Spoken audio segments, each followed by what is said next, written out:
కృతజ్ఞతన్ తల వంచి నాదు జీవము అర్పింతును. లేదేయిక నేరివిలీల అర్పింతును. నన్నే నీకు అర్పింతును. నన్నే నీకు దూరమైతే నీ ప్రేమ మరచి నేరేపితే నీ గాయములు. దూరమైతే నీ ప్రేమ మరచి నేరేపితే నీ గాయములు. దూరముగా నిక వెళ్ళజాల కూర్చుండేదా నీ చెంతనే. దూరముగా నిక వెళ్ళజాల కూర్చుండేదా నీ చెంతనే. కృతజ్ఞతన్ తల వంచి నాదు జీవము అర్పింతును. లేదేయిక నేరివిలీల అర్పింతును. నన్నే నీకు అర్పింతును. నన్నే నీకు ఆకర్షించే లోకాశలన్నీ లోకమహిమా నడ్డాగించు. ఆకర్షించే లోకాశలన్నీ లోకమహిమా నడ్డాగించు. కోర్కెలన్నీ క్రీస్తు ప్రేమ నికాముగా త్యాగించు. కోర్కెలన్నీ క్రీస్తు ప్రేమ నికాముగా త్యాగించు. కృతజ్ఞతన్ తల వంచి నాదు జీవము అర్పింతును. లేదేయిక నేరివిలీల అర్పింతును. నన్నే నీకు అర్పింతును. నన్నే నీకు లోకముకై జీవించాలింకా నీ కొరకై జీవింతును.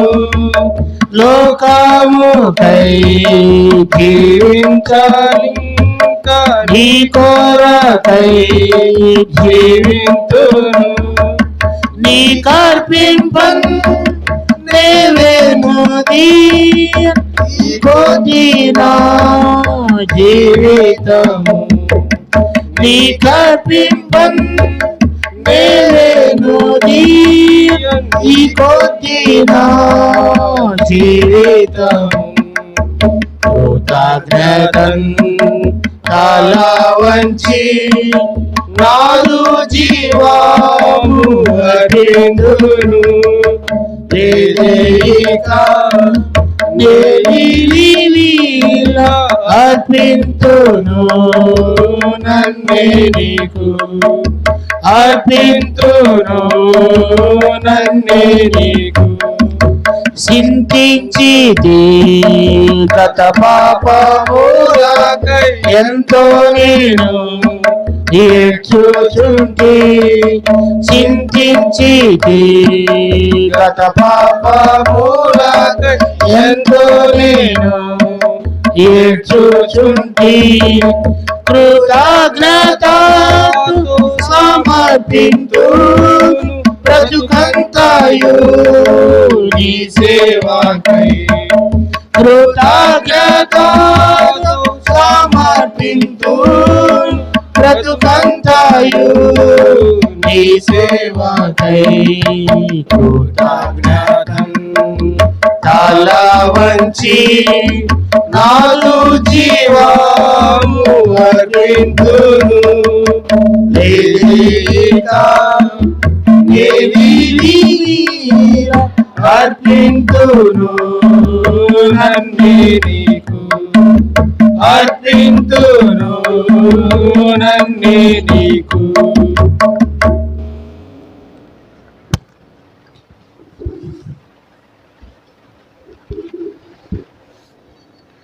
లూకాసు సువార్త 19వ అధ్యాయము మనందరికీ బాగా మరి తెలిసినటువంటి మాటే. ఇక్కడ జక్కయ్యని గురించి మనం చూస్తున్నాం. జక్కయ్య ఎక్కడున్నాడంట? ఎరుకో పట్టణంలో ఉన్నాడంట. ఎరుకో పట్టణంలో ఏం చేసేవాడు అంటే సుంకం వసూలు చేసేవాడు, పన్ను వసూలు చేసేవాడు. అంటే ట్యాక్స్ కలెక్టర్ అన్నమాట. ప్రజల దగ్గర పన్ను వసూలు చేసేవాడు. మరి అనుకున్న దానికంటే కూడా ఎక్కువగా ఈయన వసూలు చేసేవాడు అన్నమాట.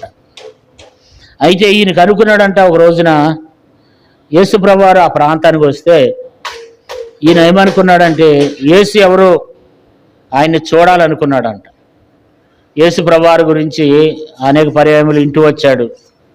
ఆయన మరి దేవుని కుమారుడంట, ఆయన గొప్ప దేవుడంట, ఆయన మరి కుష్ఠరోగులను బాగు చేస్తున్నాడు, అనేక మందిని స్వస్థపరుస్తున్నాడు, మరి చనిపోయిన వారు లేపుతున్నాడు, కాబట్టి అనేక మంది రక్షణ పొందుతున్నారు అని చెప్పి ఈయన కూడా విని ఏం చేశాడంటే మరి ఆయన మరి చూడగోరిని కానీ పొట్టివాడైనందున జనులు గుంపి కూడా ఉండటం వల్ల ఏం చేశాడంట, మేడి చెట్టు ఎక్కాడంట.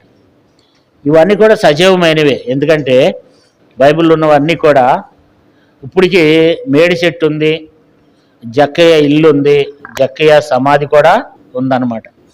ఇవి జరిగిన విషయాలే, కల్పనా కథలు కాదు. కాబట్టి ఇప్పటికీ ఆధారాలు అక్కడ ఉన్నాయి.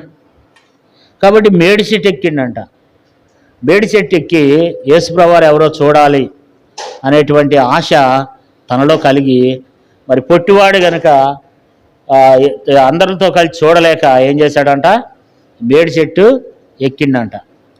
మేడి చెట్టు ఎక్కి అక్కడి నుంచి యేసయ్యని చూడాలనుకుని మేడి చెట్టు ఎక్కి అక్కడి నుంచి చూస్తూ ఉన్నాడు. ఎందుకంటే జనసమూహం మరి కిక్కిరిసి ఉన్నారు, జనసమూహం చాలామంది ఉన్నారు. అందుకని ఏం చేశాడంటే కనపడ్డ గనుక మరి ఆ జనంలో అసలే పొట్టివాడు కనుక ఆ జనంలో ఈ యేసుప్రభువారిని ఎలాగైనా చూడాలని మేడి చెట్టు ఎక్కిండంట.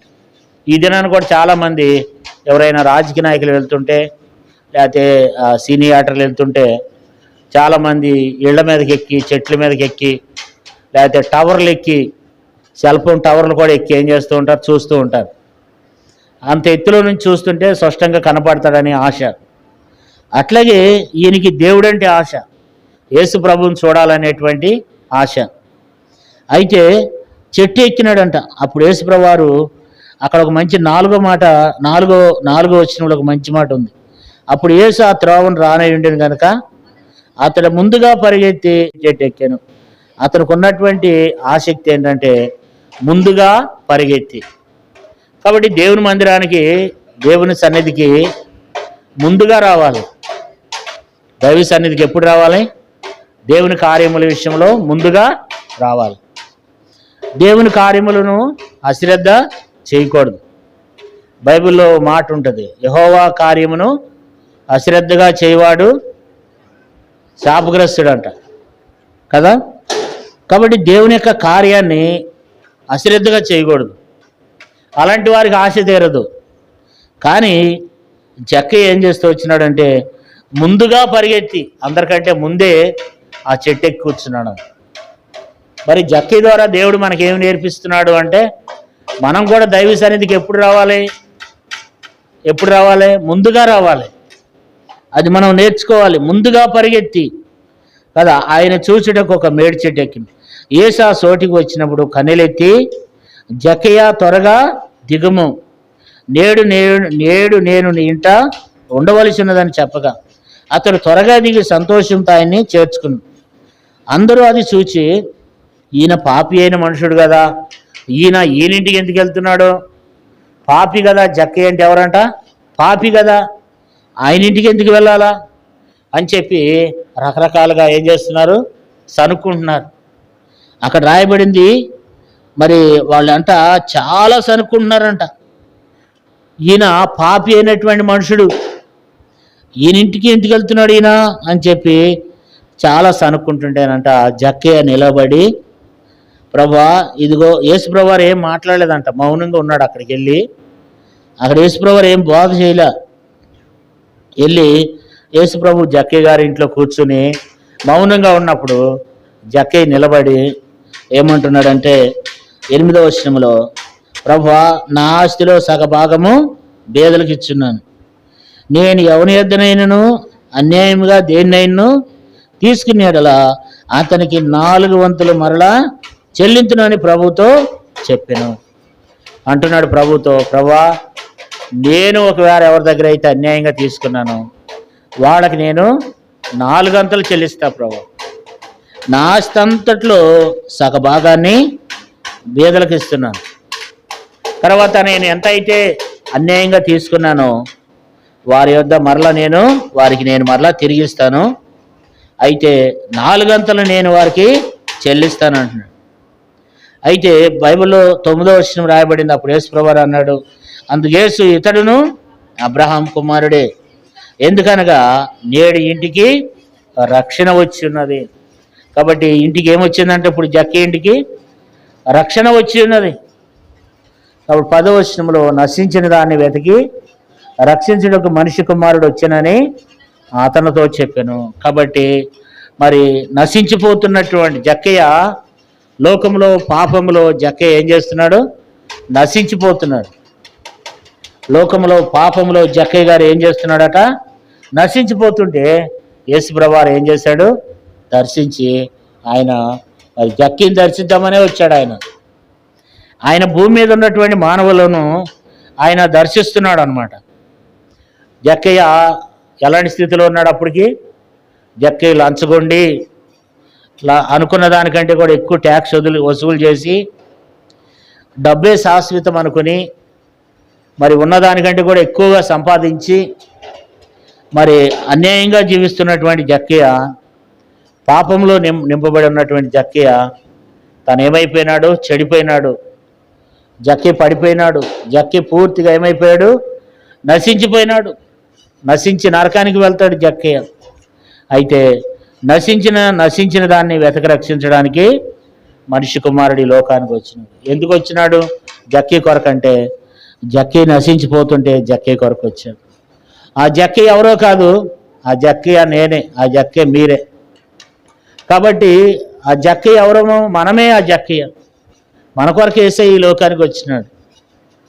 నీ కొరకే యేసుప్రభువారు ఈ లోకానికి వచ్చినాడు, నా కొరకే వచ్చినాడు. మనం నశించిపోతుంటే, మనము నశించి నరకానికి వెళ్ళే పరిస్థితులకు వచ్చినప్పుడు, డబ్బే శాశ్వతం అనుకున్నప్పుడు, దేవుడెవరో ఎరగని స్థితిలో మనం ఉన్నప్పుడు, మనము అన్యాయంగా జీవిస్తున్నప్పుడు, దేవుని ఎరగని స్థితిలో మనం ఉంటున్నప్పుడు, పాపముల చేత జీవిస్తున్నప్పుడు దేవుడు మనల్ని రక్షించడానికి ఈ లోకానికి వచ్చినాడు. జక్కయ్య అనేటువంటి పేరుకి అర్థం ఏంటంటే నిర్మలుడు అని అర్థం, లేదా తెల్లనైన వాడు, లేదా పరిశుద్ధుడు అని అర్థం. జక్కయ్య అనేటువంటి పేరుకి నిర్మలుడు, లేకపోతే పరిశుద్ధుడు, లేకపోతే తెల్లని వాడని అర్థం. అంటే పేరైతే బాగుంది కానీ తన జీవితం మాత్రం ఏం లేదు, జీవితం మాత్రం బాగోలేదు. పేరైతే బాగుంది. జక్కయ్య అనేటువంటి పేరుకు అర్థం ఏంటంటే నిర్మలుడు అని అర్థము, లేదా తెల్లనివాడని అర్థం, లేదా పరిశుద్ధుడని అర్థం. పేరు బాగుంది కానీ తన బతుకు బాగలేదు. ప్రజలందరూ ఏమంటున్నారంటే, యేసుప్రభు జక్కయ్య గారి ఇంటికి వెళ్తుంటే ప్రజలందరూ ఏమంటున్నారు? పాపి అయినా ఈ మనుషుని ఇంట బస చేయవలుస్తున్నాడే అని చెప్పి చాలా సనుక్కుంటున్నారు కదా. పేరైతే బాగుంది కానీ తన జీవితం మాత్రం ప్రజలందరూ ఏమంటారు? వీడు ఒక పాపి, వీడు దుర్మార్గుడు, అన్యాయస్తుడు. ప్రజల దృష్టిలో అట్లా ఉంది. పేరైతే బాగుంది కానీ మరి తన జీవితం మాత్రము బాగలేదు. అయితే ఈ ఉదయకాలం జక్కయ్య జీవితంలో నుండి మనం చూసినట్లయితే యేసు ఎవరో అని చూడగోరిండంట. మొట్టమొదటి విషయం ఏంటంటే 2వ వచనంలో యేసు ఎవరో అని చూడగోరిండు. యేసు ప్రభువుని చూడాలనేటువంటి ఆశ జక్కయ్య కలిగింది. చాలామంది ధనవంతులు ఉంటారు కానీ యేసయ్యను చూడాలని ఉండదు. యేసుప్రభువుని చూడాలి, ఆయన కార్యాలు చూడాలి అని ఆయన ఏంది చాలామంది విశ్వాసం ఉంచరు. బైబిల్లో కూడా చాలామంది ధనవంతులు ఉన్నారు. 12:21 లూకాసు వార్త 12:21. ఈ ధనవంతుడు ఏం చేశాడు చూడండి. దేవుని ఎడల ధనవంతుడు కాక తన కొరకే సమకూర్చుకునేవాడు అలాగే ఉండి. ఇక్కడ ఒక ధనవంతుడు ఉన్నాడు. ఈ ధనవంతుడు ఏం చేశాడంటే విస్తారంగా సంపాదించుకున్నాడు. విస్తారంగా సంపాదించుకుని ఆ రాత్రి పండుకుని అంటున్నాడు, నా ప్రాణానికి సంబంధించినంతా నేను సమృద్ధిగా సమకూర్చుకున్నాను, ఇప్పుడు నాకు ఉన్న కొట్లు సాలవు, అయితే కొత్త గూడాలు ఓడదీసేసి మరలా కొత్త కొట్లు కట్టించి కొత్త గూడాలు కట్టించి దాంట్లో నా ధనమును సమకూర్చి నా ప్రాణమా తినము తాగము సుఖించము, అనేక సంవత్సరములకు విస్తారమైన ఆస్తి నీకు సమకూర్చబడి ఉన్నది, ఇక సుఖించము తినము త్రాగము సంతోషించమని అనుకుంటున్నాడు ఈ ధనవంతుడు. ఈ ధనవంతుడికి ఎవరు లేరు, దేవుడు అంటే తెలియదు ఈ ధనవంతుడికి. ధనవంతుడే కానీ భౌతికమైన ధనం. ఈ ధనవంతుడు కొద్ది రోజులే. దేవుడు అన్నాడు, ఎరివాడ ఈ రాత్రి నీ ప్రాణాన్ని అడుగుతున్నారు అన్నాడు. కాబట్టి ఈ ధనవంతుడు జీవించాడు కానీ ఈ ధనవంతుడు సిద్ధపరుచుకున్న తను అనుభవించలేకపోయినాడు. సంపాదించాడు ఇక అనుకుంటున్నాడు, ఇక్కడి నుంచి నేను సుఖపడాలి, ఇక్కడి నుంచి నా ప్రాణమా ఇప్పుడు వరకు కష్టపడ్డావు సంపాదించుకున్నావు, ఇక్కడి నుంచి ఇక సుఖపడు సుఖించము తినము త్రాగము సంతోషించమని చెప్పుకుంటున్నాడంట. తనలో తాను అనుకుంటుంటే దేవుడు అన్నాడు, ఎర్రివాడ ఈ రాత్రి నీ ప్రాణమును అడుగుతున్నారు, నువ్వు సిద్ధపరిచిన ఎవనెవరు అని అతనితో చెప్పాడు. కాబట్టి ఇక్కడ అతని గురించి ఏం రాయబడిందంటే 21 లూకాసు వార్త 12:21, దేవుని ఎడల ధనవంతుడి గాక తన కొరకే సమకూర్చుకునేవాడు అలాగే ఉండునని చెప్పాను. కాబట్టి ఈ వ్యక్తి ఉన్నాడు ధనవంతుడే కానీ యేసుప్రభువుని ఎరగడిన, యేసుప్రభువు దగ్గరికి రాలేదు. ఇవన్నీ నావే, ఇవన్నీ కూడా ఏంటట, ఇవన్నీ నావే, కాబట్టి ఇవన్నీ నా ద్వారానే వచ్చినాయి. ఇక్కడ అంటాడు 16వ 17వ అంటాడు 17వ, నా పంట సమకూర్చుకున్నటకు నాకు స్థలం చాలదు, నేనేం చేతునని తనలో తాను ఆలోచించుకుని ఎలాగ చేతును, నా కొట్లు ఇప్పి వాటికంటే గొప్ప వాటిని కట్టించి అందులో నా ధాన్యము నా ఆస్తిని సమకూర్చుకుని నా ప్రాణంతో, అంటే సమస్తం ఆయనే, ప్రాణం అయిందేనంట, అన్నీ ఆయనేనంట. కేవలం భౌతికమైన మనిషి, ప్రకృతి సంబంధమైన మనిషి. కానీ ఈ మనిషి దేవుణ్ణి ఎరగలేదు, దేవుని దగ్గరకు రాలేదు. కానీ జక్కీ ఎరిగాడు. యేసుప్రభువు వారు ఎవరో జక్కీకి తెలుసు కదా. ఇంకొక ఆయన ఉంటాడు 16వ అధ్యాయం లూకాసు వార్త 16వ అధ్యాయము 19వ. ధనవంతుడు ఒకడు ఉండెను, అతడు ఊదారంగు బట్టలను సన్నపునార వస్త్రములు ధరించుకుని ప్రతిదినము బహుగా సుఖపడుచుండేవాడు. ఇదంతా మనకు తెలిసిన చరిత్రే. ఇక్కడ ఒక ధనవంతుడు ఉన్నాడు. ఈ ధనవంతుడు కూడా యేసయ్య దగ్గరికి రాలా. ఈ ధనవంతుడు ఏం చేశాడట, ఓదారంగు వస్త్రములు ధరించుకుని సన్నపునార వస్త్రాలు ధరించుకుని ప్రతిదినం బహుగా సుఖించాడు. కానీ ఆ ఇంటి ముందే ఒక ఆయన ఉన్నాడు, లాజరు అనేటువంటి దరిద్రుడు ఉన్నాడు. అతను కురుపులతో బాధపడుతున్నాడు. ధనవంతుడు వాకిటి ముంగుడు పడి ఉన్నాడు. ఆ ధనవంతుడు తినగా మిగిలినవన్నీ కూడా, ధనవంతులకు ఆకలి సరిగా అవదు కదా. చాలామంది ధనవంతులు ఏం చేస్తారు, భోజనం వాటికి వెళ్తే పూర్తిగా తినరు, వాళ్ళు సగం సగం విడిచిపెట్టేస్తారు. అవన్నీ తీసుకొచ్చి బయట చెత్తకుండి కాడ పోస్తుంటే ఈయన అక్కడికి వెళ్ళి వాటిని ఏరుకు తింటున్నాడు. ఈయన దేవుని ఎరిగినాడు కానీ ధనవంతుడు దేవుని ఎరగలే. ఈ ధనవంతుడు దేవుని ఎద్దకు రాలే. ఈ ధనవంతుడు తన కొరకే జీవించాడు. దేవుని ఎద్దకు రాకుండా తన కొరకే జీవించి ఏం చేస్తూ వచ్చినాడు, తన కొరకే. తన జీవిత కాలం 25 చూడండి. అందుకు అబ్రహాము, కుమారుడా నీవు నీ జీవిత కాలమందు నీకు ఇష్టమైనట్టు సుఖమును అనుభవించితివి, అలాగుననే లాజరు కష్టమును అనుభవించినని జ్ఞాపకం చేసుకునము. ఇప్పుడైతే వాడు ఇక్కడ నెమ్మది పొందుతున్నాడు, నువ్వు యాతన పడుతున్నావు. ఈ ధనవంతుడు యేసుప్రభు దగ్గరికి రాలే. ఈ ధనవంతుడు కూడా యేసయ్య దగ్గరికి రాలే. ఇంకో ధనవంతుడు ఉన్నాడు 18వ అధ్యాయంలో, లోకాసు వార్త 18వ అధ్యాయము 23వ వచనం చూడండి. 23వ వచనం. అతడు మిక్కిలి ధనవంతుడు గనుక ఈ మాటలు విని మిక్కిలి వ్యసనపడగా యేసు అతను చూసి, ఆస్తి గలవాడు దేవుని రాజ్యంలో ప్రవేశించుట ఎంతో దుర్లభం. అంటే ఇక్కడ మనం చూసినట్లయితే ఇంకొక ధనవంతుడు ఉన్నాడు, యేసుప్రభు దగ్గరికి వచ్చాడంటే అధికారి. ఈయన గురించి మరి ధనవంతుడు ఇక్కడ ఈయన అధికారి 18వ వచనంలో ఒక అధికారి ఈ ధనవంతుడు. ఇంకో చోట యవ్వనుడు అని రాయబడింది. ఇంకో చోట రకరకాలుగా 4 సందర్భాల్లో ఈయన గురించి బైబిల్లో రాయబడింది. ఈయనంట ఎందుకు వచ్చాడు యేసుప్రభు దగ్గరికి అంటే నిత్యజీవం పొందడానికి వచ్చిండంట. నిత్యజీవాన్ని పొందడానికి వచ్చాడు.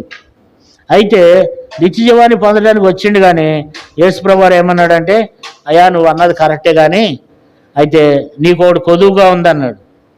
ఏంటా కొదువు అంటే, నేను చిన్నప్పటి నుంచి ఏం చేస్తున్నాను, ఇవన్నీ చేస్తూనే ఉన్నా. ఇవన్నీ కూడా ఏం చేస్తున్నాడు అంటే 20వ వచనంలో అన్ని నియమ నిబంధనలన్నీ పాటిస్తున్నాడు, కానీ దేవుణ్ణి ఎరగడు. 21వ వచనంలో అంటాడు, అతడు బాల్యం నుండి వీటన్నిటిని అనుసరించునే ఉన్నాను అంటాడు.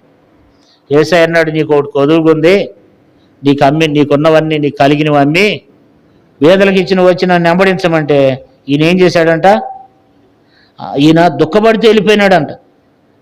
23వ వచనం చూడండి. అతడు మిక్కిలి ధనవంతుడు గనుక ఈ మాటలు విని మిక్కిలి వ్యసనపడగా. చాలా ఇక్కడ మనం చూస్తే ఈ ధనవంతుడు మిక్కిలి ధనవంతుడు, బాగా ఉన్నవాడు అన్నమాట.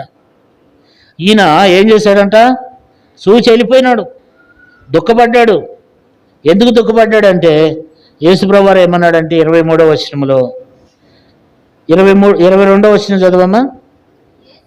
యేసు విని, నీకు ఇంకా ఒకటి కొదువుగా ఉన్నది, నీకు కలిగినవన్నీ అమ్మి బీదలకిమ్ము, అప్పుడు పరలోకమందు నీకు ధనం కలుగును, నీ వచ్చి నన్ను వెంబడించమని అతనితో చెప్పింది. అంటే యేసుప్రభు చెప్పింది ఏంటంటే, అయ్యా నువ్వు ధనవంతుడివి, మిక్కిలి ధనవంతుడివి, ధనమే శాశ్వతం అనుకుంటున్నావు. ధనం శాశ్వతం కాదు. నీ ధనమంతా బేదలకు ఇచ్చేసి నువ్వు వచ్చి నన్ను వెంబడిస్తే పరలోకంలో నీకు ధనము సమకూర్చబడుద్ది అన్నాడు. పరలోకంలో ధనం నాకెందుకయ్యా అని చెప్పి ఈ మనిషి అసలు ఎందుకు వచ్చినాడంటే నిత్యజీవం పొందడానికే వచ్చినాడు. 18వ వచనం చూడండి. ఒక అధికారి ఆయన చూచి, సబ్బోధకుడా నిత్యజీవనకు వారసుడవుటకు నేనేమి చేయవలనని ఆయన అడిగాను. ఎందుకు వచ్చాడంటే నిత్యజీవాన్ని పొందుకోవడానికి వచ్చాడు. ఎవరు నిత్యజీవాన్ని ఇస్తారో వాళ్ళ దగ్గరికి వచ్చాడు. ఎవరి దగ్గర అయితే నిత్యజీవం దొరుకుద్దో వాళ్ళ దగ్గరికి వచ్చాడు. కానీ దాన్ని నిత్యజీవాన్ని పొందుకోకుండానే వెనక్కి వెళ్ళిపోయినాడు, దుఃఖపడితే వెళ్ళిపోయినాడు కదా. ఇప్పుడు మనము 4 ధనవంతులను చూసాం. అయితే 3 ధనవంతులు ఏం చేశారు, దేవుణ్ణి ఎరగలే. ఒక్క ధనవంతుడు మాత్రము, ఈయన కూడా జక్కయ్య కూడా ధనవంతుడే కదా. ఆయన గురించి ఏం రాయబడింది, 2వ వచనం లోకాసు వార్త 19:2. దాని గుండా పోసుండెను, ఇదిగో సుంకపు గుత్తాదారుడును ధనవంతుడైన జక్కీ అని పేరు గల ఒకడు. అంటే ఈయన కూడా ధనవంతుడే. ఈయన కూడా బాగా సంపాదించేశాడు, అడ్డంగా సంపాదించేశాడు. కారణం ఏంటంటే సంపాదించాడు, కానీ జక్కీలో కలిగినటువంటి మార్పు ఏంటంటే దేవుని బిడ్డలారా, యేసు ఎవరో చూడాలనుకున్నాడు. యేసు ప్రభు ఎవరో చూడాలి, యేసు ప్రభు చూడాలి.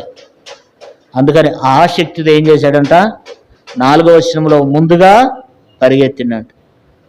అప్పుడు యేసు ప్రభు ఏమంటున్నాడంటే 5వ వచనంలో, యేసు ఆ చోటికి వచ్చినప్పుడు కన్నులెత్తి చూచి, జక్కయ్య త్వరగా దిగుము, నేడు నేను నీ ఇంట ఉండవలసినదని అతనితో చెప్పగా అతడు త్వరగా దిగి. 2వ విషయం ఏంటంటే దేవుని బిడ్డలారా, త్వరగా దిగిండు. ఈ దినాల్లో చాలామంది దిగరు. కులం అడ్డొస్తుంది, మతం అడ్డొస్తుంది, వంశం అడ్డొస్తుంది. చాలామంది దిగుతారా, అబ్బా మేము దిగమండి, వాళ్ళ దగ్గరికి మేము రామండి, ఆ చర్చికి మేము రాము, వాళ్ళంతా వాళ్ళండి, వాళ్ళంతా వాళ్ళకు సంబంధించిన చర్చ అది. అయ్యా యేసు ప్రభు నీకు నిత్య జీవం ఇస్తాడయ్యా, ఆయన వాళ్ళ దేవుడు కాదయ్యా, ఆయన అందరి దేవుడయ్యా అంటే వస్తారా? రారు. చర్చి దాకా వస్తారు కానీ చర్చిలోకి రారు. కొంతమంది ఏం చేస్తారు? చర్చి దాకా వస్తారు, చర్చి దాకా వస్తారు కానీ చర్చిలోకి రారు. ఏంటంటే క్యాస్ట్ ఫీలింగ్, వాళ్ళకు సంబంధించిన వాళ్ళు.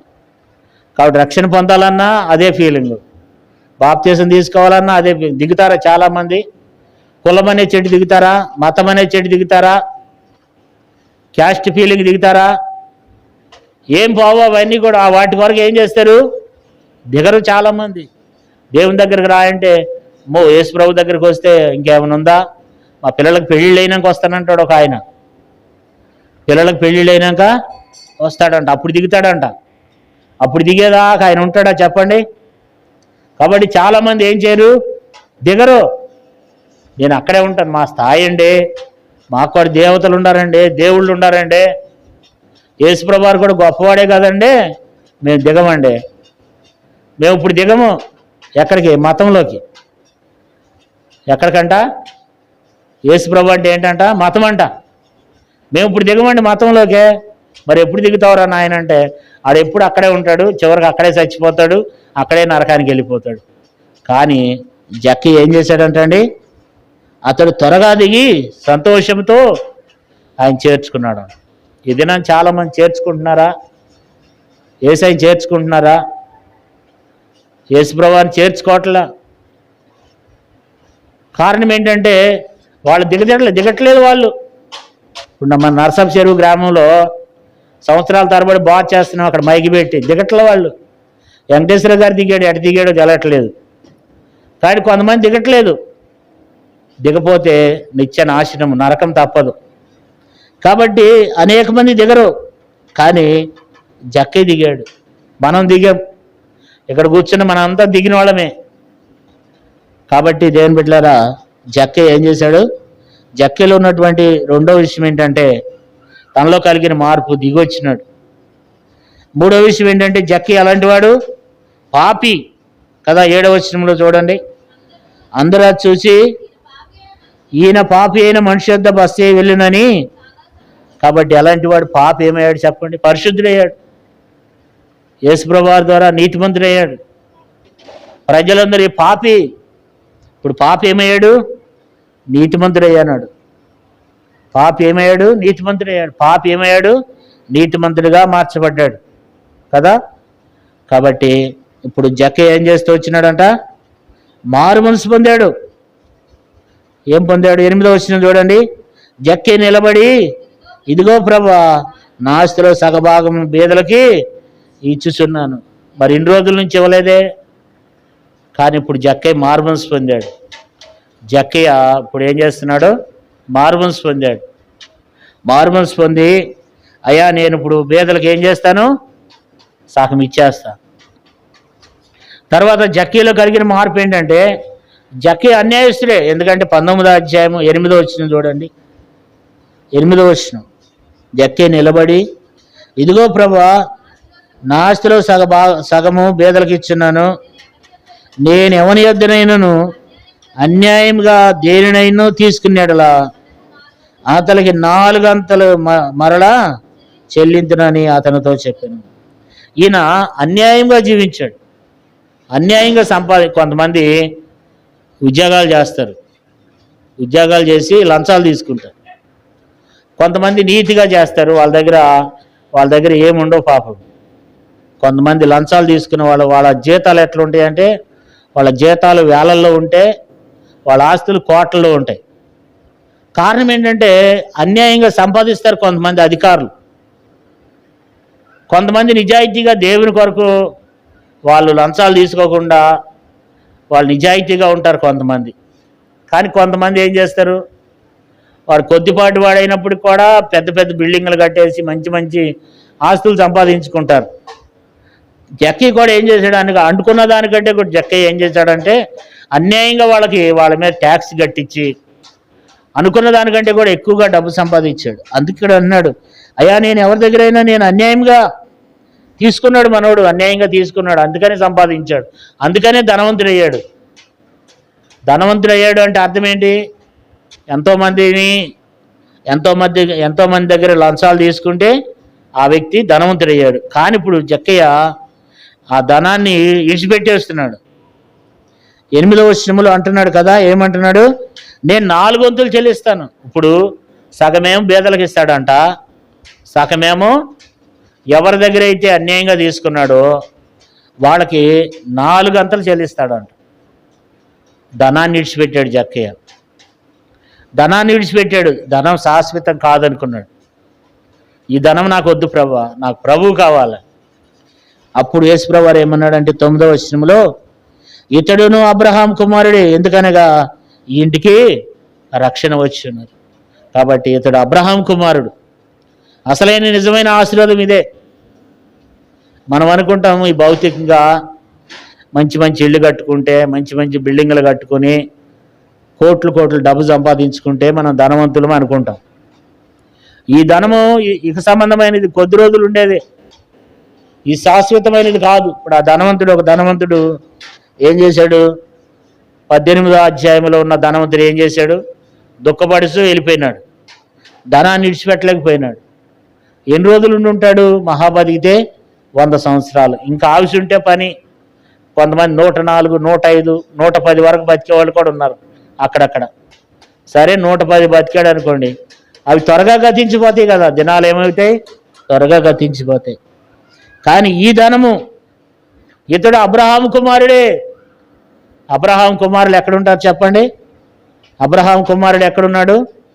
తండ్రి లాజరు ఎక్కడున్నాడు? అబ్రహాం రొమ్మున ఆనుకుని ఉన్నాడు. అక్కడ ఎగేగములు అక్కడ ఉంటారు, అక్కడ సుఖంగా ఉంటారు, అక్కడ నెమ్మది పొందుతారు, అక్కడ సంతోషం కలుగుతుంది, అక్కడ యాతన ఉండదు, అక్కడ బాధ ఉండదు, అక్కడ దుఃఖం ఉండదు. కాబట్టి ధనవంతులు, అసలైన నిజమైనటువంటి అబ్రహాం అంటే విశ్వాసులకు తండ్రి. విశ్వాస అయిపోయినాడు. పిశాచిలాగా పీక్కు తినే వ్యక్తి విశ్వాస అయ్యాడు. ఆశీర్వాదం, నిజమైన ఆశీర్వాదం పొందుకున్నాడు. రక్షణ పొందినాడు అబ్రహాము. ఆ యొక్క లాజరు, జక్కయ్య అప్పుడు ధనవంతుడు అయిపోయినాడు. అసలు నిజమైనటువంటి ధనం, శాశ్వతమైన ధనం, ఈ భౌతికమైన ధనాన్ని విడిచిపెట్టేశాడు. అయితే ఇప్పుడు అబ్రహాం కుమారుడిగా మార్చబడ్డాడు. ఇప్పుడు విలువైనటువంటి రక్షణ తన జీవితంలో కలిగింది. విలువైనటువంటి రక్షణ. కాబట్టి విలువైన రక్షణలోనికి వచ్చినాడు అబ్రహాం. ఇప్పుడు అది నిజమైనటువంటి రక్షణ. ఈ రక్షణ మనం నిర్లక్ష్యం చేస్తే ఎవరు తప్పించుకోలేము. ఇది ఎన్ని కోట్లు పెట్టినా రాదు. ఇది ఎంత ఖర్చు పెట్టినా వచ్చేది కాదు. రక్షణ అనేది ఉచితమే, కానీ ఆ రక్షణ అనేది అందరికి దొరికేది కాదు. అది కొందరికి మాత్రమే, జక్కీ లాంటి వాళ్ళకి దొరుకుతుంది. కాబట్టి విలువైనటువంటి రక్షణ నేడు దేవుని వాక్యం రాయబడింది. నేడు ఈ ఇంటికి రక్షణ వచ్చి ఉన్నది. నేడు ఈ ఇంటికి ఏమైంది? రక్షణ వచ్చి ఉన్నది. ఇప్పుడు ఈ ఇంట్లో సంతోషం, ఈ ఇంట్లో నెమ్మది, ఈ ఇంట్లో ఆనందం. ఇప్పుడు జక్కీ ఇంట్లో రోజు క్రిస్మసే, సంవత్సరానికి ఒకసారి క్రిస్మస్ కాదు. జక్కీ ఇంట్లో రోజు క్రిస్మసే. కారణం ఏంటంటే నశించిపోయిన వ్యక్తిని దేవుడు రక్షించాడు, కాపాడినాడు. అందుకని 10వ వచనంలో నశించిన దాన్ని వెతికి రక్షించుటకు మనిషి కుమారుడు వచ్చినని అతనితో చెప్పాను. కాబట్టి జక్కయ్యతో చెప్తున్నాడు, జక్కయ్య నేను వచ్చింది నీకోసం, నిన్ను రక్షించడానికి వచ్చినాను నేను. యేసుప్రభు వారు అంటున్నాడు, నశించిన దాన్ని వెతికి రక్షించడానికి మనిషి కుమారుడు వచ్చానని అతనితో చెప్పాను. కాబట్టి నశించిపోతున్న జక్కీ కోసం వచ్చినాడు. జక్కీ నశించిపోవద్దు. కాబట్టి ఎవరు కూడా నశించిపోవడం ఆయనకి ఇష్టం లేదు. అందరూ రక్షింపబడాలి, అందరూ కాపాడబడాలని యేసుప్రభు వారి యొక్క ఆశ అన్నమాట. కాబట్టి ఎవరు కూడా నశించిపోవడం ఆయనకి ఇష్టం లేదన్నమాట. అందరూ అంతటా ఏం కావాలా? అందరూ మారుమనసు పొందాలి, అందరూ రక్షింపబడాలనేది దేవుని యొక్క ఆశ. ఒక్కరైనా సరే నశించిపోవడం ఆయనకి ఇష్టం లేదు. లూకాసు వార్త 18వ అధ్యాయము 14వ వచనం. అలాగునే 14వ వచనం అక్క 18, 14 చదవండి. మత్తయి వార్త 18వ అధ్యాయము 14వ వచనం. 18, 14. అలాగునని ఈ చిన్నవారిలో ఒక్కడైనను నశించుట పరలోకమందున్న మీ తండ్రి చిత్తము కాదు కదా. మత్తయి సువార్త 18వ అధ్యాయం 14వ వచనం. అలాగుననే ఈ చిన్నవారిలో ఒక్కడైనా నశించుట పరలోకమందున్న మీ తండ్రి చిత్తము కాదు. ఒక్కడు కూడా నశించిపోవడం ఆయనకి ఇష్టం కాదంట. ఆయనకి సంతోషం లేదు. ఆయనకి మనం అందరూ రక్షింపబడాలని ఆశ. కాబట్టి ఇప్పుడు నశించిపోయిన వారి దగ్గరకు యేసుప్రభువు వారు వచ్చినాడు. నశించి జక్కయ్య ఏం చేశాడు? నశించిపోతున్నాడు. దేవుని ఎరగని స్థితిలో ఉంటున్నాడు జక్కయ్య. పాపంలో జీవిస్తున్నాడు, అపరాధంలో జీవిస్తున్నాడు, దేవుని ఎరగని స్థితిలోనికి వెళ్ళిపోతున్నాడు, నశించిపోతున్నాడు. జక్కయ్య చనిపోతే నరకానికి వెళ్ళిపోతాడు. కానీ యేసయ్య చూస్తా ఊరుకోలేదు. కానీ జక్కయ్యని అంటున్నాడు, జక్కయ్య నేడు నీ ఇంటికి రక్షణ వచ్చి ఉన్నది. నేను నీ కొరకు వచ్చినాను, నేను నిన్ను రక్షించడానికి వచ్చినాను, నేను నిన్ను కాపాడుతూ వచ్చినాను. కాబట్టి ఆయనకి నశించిపోవటము ఆయనకి ఎంత మాత్రం కూడా ఇష్టం ఉండదు కదా. చూడండి, ఒక మంచి మాట చదువుకుందాం. యెహెజ్కేలు గ్రంథము 18వ అధ్యాయము 23వ వచనం చదవండి. యెహెజ్కేలు గ్రంథం 18:23 చదవండి. 18:23 దుష్టులు మరణం నొందుడి చేత నాకేమాత్రమైన సంతోషం కలుగునా, వారు తమ ప్రవర్తన దిద్దుకుని బ్రతుకుటయే నాకు సంతోషం. ఇదే ప్రభువు యెహోవా కదా. దుష్టుడు మరణం నొందుడి చేత నాకేమాత్రమైన సంతోషం కలుగునా, వారు తమ ప్రవర్తన దిద్దుకుని బ్రతుకుటయే నాకు సంతోషం కదా. ఈ లోకంలో దుష్టులుగా, పాపులుగా, దేవుని ఎరగని వారుగా ఉండి నశించిపోయి చనిపోతే దేవునికి సంతోషం లేదు. ఒక ఆత్మ నశించి నరకానికి వెళ్ళిపోవటం ఆయనకి ఇష్టం లేదు. ఎవరో చనిపోవడం ఆయనకి ఇష్టం లేదు. అందుకే లాజరు చనిపోతే యేసుప్రభువు వారు ఆత్మలో మూలుగుతాడు, ఏడుస్తూ ఉన్నాడు. ఎందుకంటే లాజరు చనిపోతే ఎక్కడికి వెళ్ళిపోతాడు. కాబట్టి బాప్తీసం తీసుకోవాలా, ప్రభు శరీరంలో రక్తంలో పాలు పొందాలా, మార్మోన్స్ పొందాలా. జక్కయ్య ఏం చేశాడు? మార్మోన్స్ పొందాడు. జక్కయ్య ఆశ ఏంటి? యేసు ఎవరు అని చూడాలనుకున్నాడంట. రెండోది త్వరగా దిగినాడంట. తనకున్న సమస్తాన్ని విడిచిపెట్టేశాడు, ఇక దేవుని కొరకు దిగినాడు. తర్వాత పాపి అయిన మనిషి పరిశుద్ధుడిగా మార్చబడ్డాడు. జక్కయ్య మార్మోన్స్ పొందాడు, అన్యాయస్తుడిగా జీవించాడు. కానీ ఇప్పుడు ఏమయ్యాడు? పశ్చాత్తాపడి 4 గంటల మరలా తిరిగి చెల్లించాడు. ధనాన్ని విడిచిపెట్టేశాడు. అబ్రహాం కుమారుడిగా చేయబడ్డాడు, గొప్ప రక్షణ పొందినాడు. ఇప్పుడు జక్కయ్య అనే పేరుకి అర్థం వచ్చింది. జక్కయ్య అనే పేరుకి ఏంటి? నిర్మలుడు, పరిశుద్ధుడు అని అర్థం, లేదా తెల్లనివాడు అని అర్థం. ఇప్పుడు జక్కయ్య పేరుకి అర్థం వచ్చింది. ఇప్పుడు జక్కయ్య పేరుకి తగినటువంటి జీవితాన్ని జక్కయ్య జీవిస్తూ వచ్చినాడు. నశించిన దాన్ని వెతికి రక్షించడానికి మనిషి కుమారుడు ఈ లోకానికి వచ్చినాడు. కాబట్టి దేవుడు మనల్ని కూడా, మరి ఇక్కడ ఆ జక్కయ్య ఎవరు అంటే మనమే. ఎంతోమంది దేవుని వద్దకు రావట్లేదు, ఎంతోమంది దేవుని ఎరగని స్థితిలో ఉన్నారు. కానీ దేవుడు మనల్ని రక్షించుకున్నాడు, మనల్ని ఏర్పరచుకున్నాడు, మనకు గొప్ప రక్షణ అనుగ్రహించినాడు. అబ్రహాం కుమారులుగా దేవుడు మనల్ని చేసుకున్నాడు. ఇటు అనుభవంతో మనం దేవుని ఆరాధన చేద్దాం, దేవుని మనం ఘనపరుద్దాం, దేవుని మనము స్తుతించాలి, దేవుని మనం ఘనపరచాలి. దేవా, నన్ను కూడా అబ్రహాం కుమారుడిగా చేసుకున్నావు, నేను కూడా ఒకప్పుడు జక్కీలాగా జీవించానయ్యా. ఒకప్పుడు జక్కయ్య ఎవరు? పాపి అయిన మనుషుడంట. ప్రజలు అంటున్నారు 7వ వచనములో, 19వ అధ్యాయం 8వ వచనములో అన్యాయస్తుడిగా జీవించాడు, అక్రమంగా సంపాదించాడు, విస్తారమైనటువంటి లోకంలో జీవించాడు, పాపంలో జీవించాడు. కానీ ఇప్పుడు అబ్రహాం కుమారుడిగా మార్చబడ్డాడు. ఆరాధన చేద్దాం. ప్రభా, నేను కూడా ఒకప్పుడు జక్కీలాగా అన్యాయంగా పాపంలో జీవిస్తూ వచ్చాను ప్రభా. అయితే ఇప్పుడు జక్కయ్యను రక్షించుకున్నట్లుగా నన్ను కూడా అబ్రహాం కుమారుడిగా చేశావు. నా ఇంటికి రక్షణ ఇచ్చినావు, నాకు రక్షణ అనుగ్రహించినావు. ఇటు అనుభవంతో ప్రభా నశించిపోయి నన్ను వెతికి రక్షించుకున్నావు. ఇటు అనుభవంతో మనం దేవుని ఆరాధన చేయాలి. జక్కయ్య జీవితంలో దేవుడు ఏం చేశాడు? రక్షణ అనుగ్రహించినాడు.